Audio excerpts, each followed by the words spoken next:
Pacing. Everybody wants to talk about how to pace their AP classes, so I reckon we ought to talk about it. And because there are so many variables from context to context, I'm going to deal mostly with the high-level principles, and my hope is that those will help you understand how to think about pacing in your particular context. So when it comes to AP US or AP World or AP Euro or whatever, I've never met a teacher who said, the problem with this course is that there just isn't enough to teach. No, if anything, we crack open the CED, our hearts start beating fast, and we start questioning our life choices. Like, why did I agree to teach this? And then the panic sets in. Like, how am I going to get through all of this material in the time allotted to me? And so we need to figure out how to organize this big, hairy beast of a course so that it's manageable for us and serves our students well. So, pacing principle number 1, get the right materials. You really need 3 things to plan your instruction well: the CED for your course, your school calendar, and your textbook and correlation guide. So let's start with the CED. In the first section of any CED, you're going to find a spread that looks like this, and this guide is helpful for a couple of reasons. First, it tells you the percentages of the exam that are associated with each unit, and that should translate roughly into how many days you spend on that unit. Additionally, these percentages tell you which units are more represented on the exam than others. And look, as history teachers, we all have a period or an event that we could spend way too much time on, but these percentages help us to know how much flex time we actually have to pursue those interests. Okay, now that you can see those percentages, you hop over to your school calendar and just count up the number of days that you have available for instruction minus holidays and other flotsam and jetsam that your school might require. Then make a note of when the AP exam date is in May, and then leave some time for review at the end. Now, there's no rule here. I've done 2 weeks, I've done up to 4 weeks, and 4 weeks is probably a little bit much, but somewhere between 2 and 4 weeks is usually a good amount of time to set aside for review for the national exam. Then you divide the days you have available by those percentages in the CED, and boom town, you're starting to get a sense of what you're teaching when. And the third thing you need is your textbook and a correlation guide. Most major publishers have a guide that shows you what chapters in their books correspond to what units and topics in the CED, and so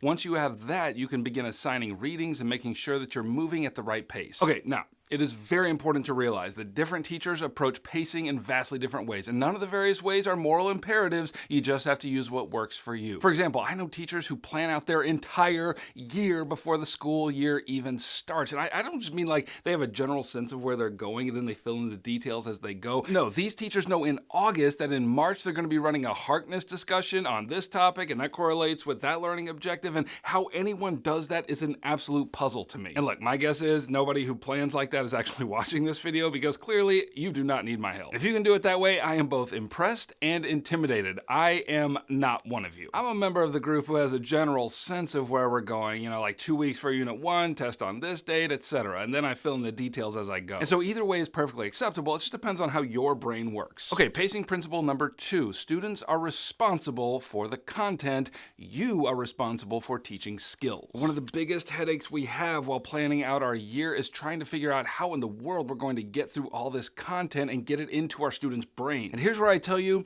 that's not your job. Now look, people might disagree with me on this, so if that's you, feel free to print out the transcript of this video, burn it, and then dance upon its ashes. No hard feelings. But I begin every year by telling my students that I am not responsible for them apprehending the content of this course, at which point they look confused because aren't you the teacher? If you're not responsible for the content, what are you even here for? To which I respond, you are responsible for the content. I am responsible for teaching you how to apply the content with the skills of the course. And that blows some of their minds, because their whole concept of education is just information transfer from my mouth hole to their ear hole. But right off the bat, they have to understand you're responsible for the content, but I will teach you how to use it. So that takes a huge burden off the teacher, especially when it comes to pacing. If you were responsible for all the content, then every class would be the same. You lecturing, students furiously taking notes. So I just assign readings to them, and then when they come to class, we're putting that content to work in various activities. Now, I confess there are plenty of occasions where I'm teaching them content through skills, and maybe we need a whole video on that, but I just need them to know up front where their responsibility lies. And look, I already know the objection here, but kids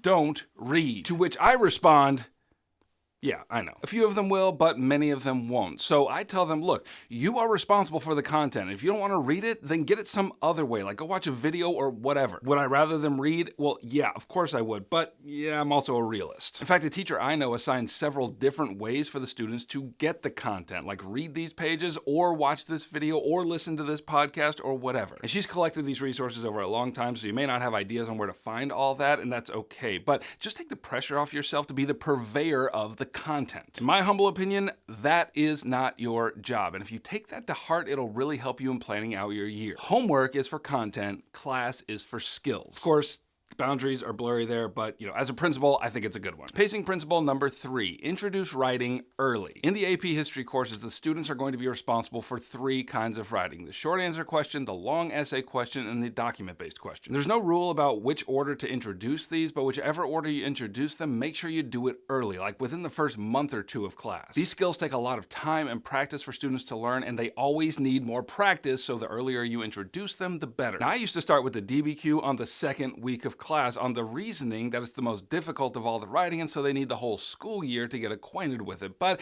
over the last few years, I've changed my method in this. Now I start by introducing the SAQ, and then the LEQ, and then the DBQ, and here's why. The SAQ gives the students the opportunity to learn document interpretation and argument building in short form. Then they can apply those same skills to the LEQ while adding some others like contextualization. And then once they have that down, it's only a slightly heavier lift to write a DBQ. So I've found that this order makes a lot more sense to my students. Now, the reason I used to introduce the DBQ first was because, hey, if you can write a good DBQ, you have everything you need to do the other kind of writing. But it was also pretty demoralizing to the students to begin with something that difficult. So, that's why I changed it. So practically speaking, I teach over a whole year, and that means I'm introducing the SAQ in August, the LEQ in October, and the DBQ in January. And so far, it's worked pretty well. Okay, last pacing principle, get help when you fall behind. We're all going to fall behind our scope and sequence at some point, either because we misjudged how long certain topics would take, or school was shut down for snow or hurricanes or whatever. When you fall behind, don't worry. I've got whole playlists of videos that cover all the units and topics and all the writing. If nothing else, lean on the work that I've already done and use that to get caught up. Look, nobody gets this perfect, not even veteran teachers. So